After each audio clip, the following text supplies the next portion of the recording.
இன்றைக்கி நம்மளுக்கு கோவக்காய் துவையல் பண்ணலாம்ப்பா. ஏதோ ஒரு துவையல் நம்ம பண்ணிகிட்டே இருக்கிறோம். இந்த வித்தியாசமான ஒரு துவையலை நம்ம இன்றைக்கி பண்ணலாம். இதுக்கு தேவையான நான் எடுத்து வச்சுருக்கேன்ப்பா.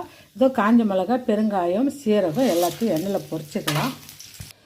இப்போ நம்ம எடுத்து வச்சுருக்கிற வெங்காயம், தக்காளி, பூண்டு, கொத்தமல்லி வதக்கிக்கலாம்ப்பா. நம்மளுக்கு கட் பண்ணி வச்சுருக்க கோவக்காய் வதக்கிக்கலாம்ப்பா. இதே கடாயில் தாளிக்க வச்சிட்றேன்ப்பா. வடகம் போட்டிருக்கேன், கருவேப்பிலை போட்டிருக்கேன். ஆஃப் பண்ணி வச்சிடலாம். நம்ம அரைச்சி எடுத்துன்னு கோவக்காய் துவையலுப்பா. இதுக்கு நான் எல்லாம் வதக்கி வச்சுருக்கேன். இப்போ நம்ம இது அம்மியில் அரைக்க போகிறேன்.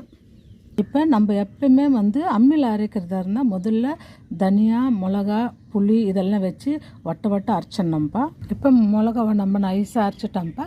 இப்போ வெங்காயம், தக்காளி போட்டிருக்கேன். இப்போ கோவக்காய் போட்டோம்ப்பா. நம்மளுக்கு ஒன்றும் பாதியமாக அரைச்சிட்டோம்ப்பா. தாளிக்கு கூட தேவையில்லை, ஆனால் நான் தாளிப்பு வச்சுருக்கேன். நம்மளுக்கு டேஸ்டியான துவையல் ரெடி ஆகிடுச்சு. தேங்க்யூ.